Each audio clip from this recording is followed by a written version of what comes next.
In Arabic, the name of Muhammad, Muhammad's got many names, but one of the most important name is Mustafa. Mustafa in Arabic means he who was selected.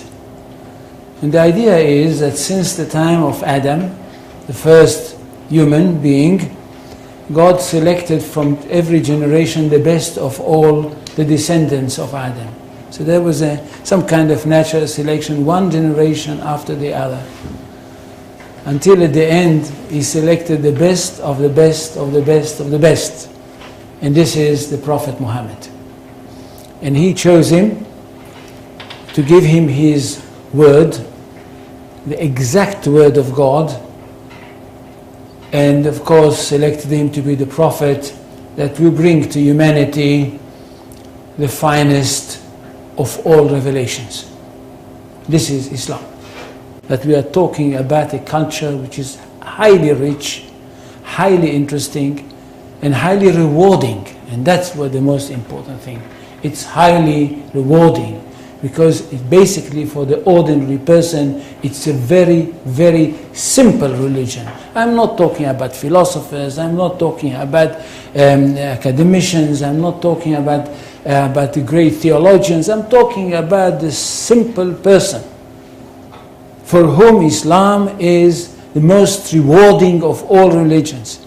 At the end of the story, if he is a good Muslim, and he dies, he is going to go straight into paradise, and paradise is described in the most colorful way possible in the Quran. And for this reason, I think we should speak about Islam with great respect. And not just, as I can hear some people say, well, it's Islam, it's nothing. No, it's not. And it's not a simple thing that a person like me and others like me in the academy, in fact, dedicated their life for the studying of this culture. Now, Islam is not a religion in the ordinary, simple way of thinking. Islam is a culture which comprises everything. And most of all, it is a culture based on revelation, and it is a culture which is based on a legal system. It is basically a legal system. It is a legal system which comprises everything. It comprises the life of the individual, it comprises the life of the society, it comprises the state. That's one thing. Secondly, it is a world religion. It's not like Judaism, which is not a world religion. It is connected with the chosen people and it's only for them. And it's not connected with the territory of the world, it's connected with one small country. Islam is a world religion connected with the world, and it wants to establish world order.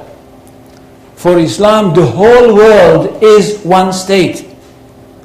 And all the people of the world are those people who live in this one state.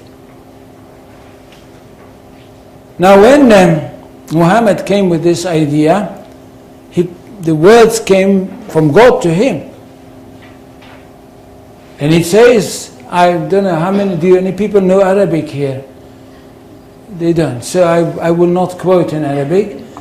In Surah 61, verses 11-13, we hear that God sent Muhammad with the true religion, with the right message, with the right path, in order that it should overcome all the other religions.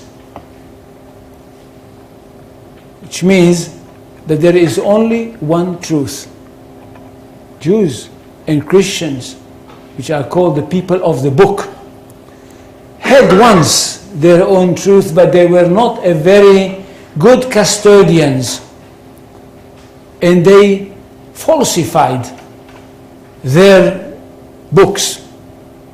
That's why Allah had to send another prophet, a modern prophet, that should bring the last word of God and the only word of God to humanity. This is the Quran. Nothing can be superior to it. And because of that, this religion is regarded to be one that stands on top of everything else. In Arabic, they say, Al-Islam ya'lu wa la yu'la alayhi. Islam is superior, nothing can be superior to it. Which means we are talking about not only the final word of God, not only about the finest word of God, but the truest of all revelations. Now what does the community have to do? The community of the believers, those people that were lucky enough to have their hearts open and to have accepted the call of the Prophet Muhammad. What do they have to do? They have a mission in this world, to bring the word of God to the whole universe, or if you want, to the whole of this planet.